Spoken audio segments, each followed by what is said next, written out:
Bonjour à tous et bienvenue sur les Chroniques du Blindage. Aujourd'hui, un banc d'essai donc avec des produits de chez Amo.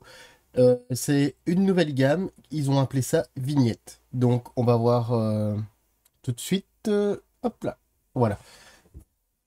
C'est ces produits-ci.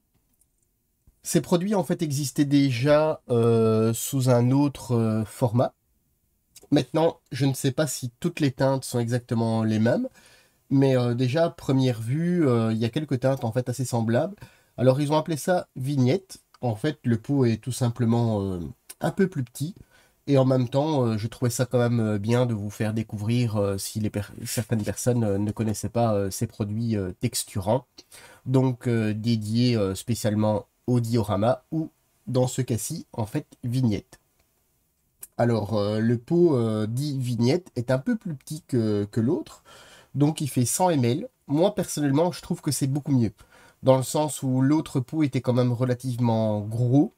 Et moi par exemple, pour l'utilisation que je fais, je vais en avoir pour des années, voire il sera peut-être à la limite même plus bon quand je vais vouloir m'en servir.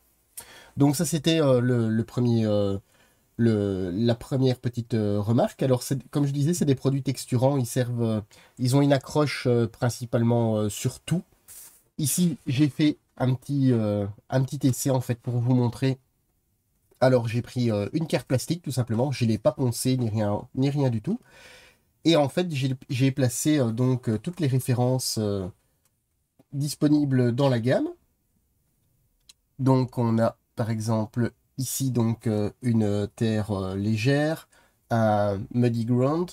Donc, comme vous voyez, il y a différentes granulométries dans chaque pot. Et alors, il y a des teintes brillantes, donc pour représenter une boue. On a donc une texture ciment béton. On a une texture aride. Donc vous voyez, ça fait vraiment un sable ou une poussière, enfin une boue vraiment très très sèche en fait. Donc là, elles sont juste posées du pot. Il n'y a pas de la vie, il n'y a absolument rien. Elles ont été juste séchées.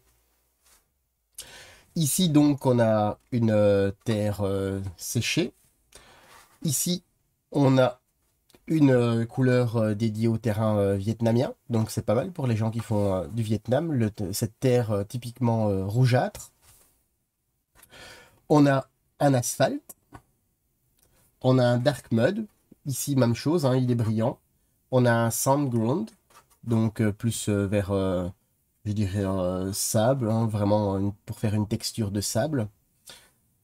Et on a une terre plus noire. Donc vous voyez, il y a différentes textures dans les pots. Alors au niveau de, vous voyez, ici par exemple, on est sur de la carte plastique. Donc je plie la carte plastique. Vous voyez que c'est quand même relativement flexible. C'est un matériau qui est relativement flexible. Alors au niveau de la couche, vous voyez, j'ai pas lésiné. Il y a quand même, je sais pas si on peut s'apercevoir, il y a quand même une belle, j'ai mis une belle noisette et en fait je l'ai étalé.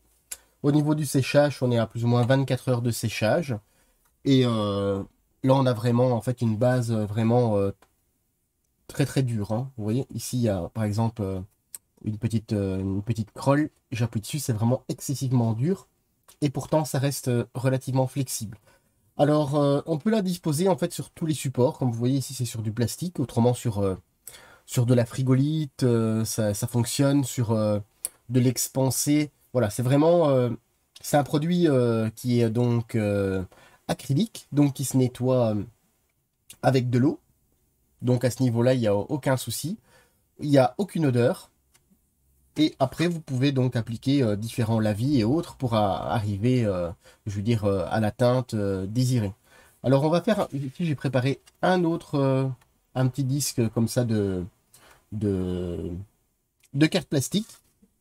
Et on va voir un petit peu comment on peut, comment on applique ça tout simplement.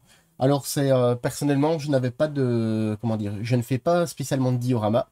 Donc, je ne suis pas équipé en mousse expansive ou autre pour vous faire un petit peu une démonstration avec un terrain, je dirais. Mais c'est identiquement la même chose, il suffit de l'appliquer sur votre première couche de terrain qui a été creusé et meublé sur les côtés. Et alors, ça se positionnera de la même façon. Alors, vous voyez, ça se comporte comme ceci. Alors, il n'y a pas forcément besoin de le mélanger, puisque c'est un produit qui est quand même très très épais. Alors, moi, par exemple, ici, on va utiliser Asphalt. C'est une très belle, je trouve une très belle teinte. Alors, comme vous voyez, moi, j'utilise des petites spatules comme ceci, pour une surface qui est lisse, bien entendu. Alors, on va prendre un petit peu de bord, sur les bords.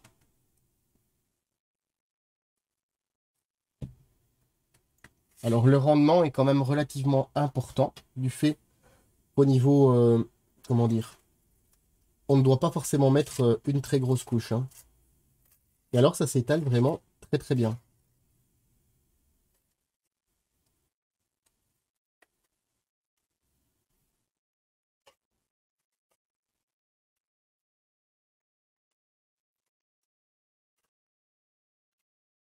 Vous voyez, maintenant, si vous voulez une spatule un peu plus épaisse, enfin, un peu plus large, pour faire des plus grandes portions, c'est, ce sera peut-être l'idéal pour suivant. Donc, l'asphalte, l'idéal, c'est de le poser donc avec une spatule, du fait du chemin qui est relativement lisse. Alors, le produit en lui-même, comment dire, il se pose par lui-même aussi, malgré que la densité est quand même très très élevée. Donc vous voyez, on a une surface. Donc on sait vraiment travailler. En fait, une fois que c'est un peu plus sec, on peut encore revenir travailler dessus. Il n'y a vraiment aucun souci. Alors ici, c'est pour principalement l'asphalte, hein, que lui va se poser avec une spatule.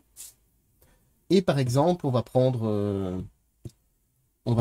donc une autre teinte. Donc on va prendre celle-ci. Voilà. Et par exemple, si vous voulez faire un asphalte, une route dans le désert, ben voilà, après vous prenez avec un pinceau et on va venir donc positionner. Alors maintenant, après, suivant l'effet que vous voulez faire, la couche peut être plus importante, hein. Sur ma carte plastique, vous voyez, j'avais mis quand même une relativement belle couche et il n'y a aucune craquelure. C'est vraiment un produit super top. Oui, ça s'étale quand même relativement bien. Maintenant, moi, je préfère travailler avec un pinceau un petit peu plus petit. Après, c'est une question de choix, hein. On peut avoir des effets intéressants. Après, on peut mettre une plus grosse couche. Ça, on peut y venir. C'est pas grave, j'en ai mis plein les doigts. On peut venir travailler même plusieurs teintes directement l'une dans l'autre. Ça pose vraiment aucun souci. Ici, en fait, il y a un petit opercule sur le pot que j'avais replacé, mais c'était peut-être pas forcément la bonne idée. Même si on voudrait, voilà, si on veut refaire une démarcation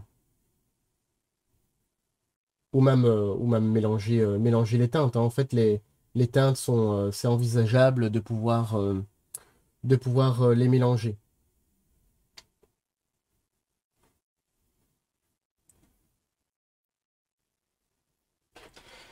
Alors, c'est pas une vidéo forcément révolutionnaire sur le produit, du fait que c'est un produit qui est relativement simple à appliquer. C'est un produit de base, hein. C'est un produit de base pour les vignettes et les dioramas. Il en existe aussi pour toutes sortes de textures d'eau. Alors, vous voyez, c'est pas une vidéo qui sera excessivement longue, comme je le disais. Mais vous avez vu au moins la gamme, le résultat que ça peut vous procurer, hein, pour les dioramas, pour les petites vignettes, les petits socles. Si, même si vous faites tout simplement de la figurine, vous voulez faire un petit socle avec déjà des teintes prédisposées. Moi, personnellement, je trouve que Les teintes sont quand même pas mal. La teinte Vietnam est quand même très très très bien restituée. Maintenant, comme je vous les ai montrés ici sur la carte plastique, les produits sont bruts. Donc après, vous pouvez mettre des lavis, ajouter des pigments. On peut vraiment meubler ça. Alors, bien entendu, je remercie notre partenaire Domino, Sylvain et Amo de nous avoir fait parvenir cette nouvelle gamme de produits. Alors, elle est disponible chez notre partenaire Domino. Alors, au niveau de la valeur d'impôt, on est à un tout petit peu plus de 5 euros. Donc, personnellement, je trouve pas que c'est excessivement cher. Moi, je ne suis pas... En fait, j'aime bien travailler avec des produits dédiés pour le modélisme, même si parfois certaines personnes peuvent dire: «Ah oui, mais tu peux prendre ça et ça et ça». Bon, au final, je me retrouve avec un pot de 5 kilos de plâtre, par exemple, et ça sert pas à grand-chose. J'utiliserai jamais les 5 kilos de plâtre. Donc, je préfère payer un petit peu plus cher pour un plus petit conditionnement. De toute façon, même si ça existerait en fait en pot de 15 kilos au même prix, les 15 kilos, je ne saurais quand même rien en faire. Donc voilà, ça c'est ma petite voix interne qui m'a dit de vous le dire. Mais après, chacun fait son idée, hein. Ça, c'est le truc. Donc, j'espère que cette petite vidéo, je pense que c'est une des plus courtes que j'ai jamais faites. C'est- Moi qui parle beaucoup en règle générale, c'est étonnant. Voilà. Donc, j'espère que cette petite vidéo vous aura plu. Et sur ce, je vous dis à très bientôt sur les Chroniques du blindage.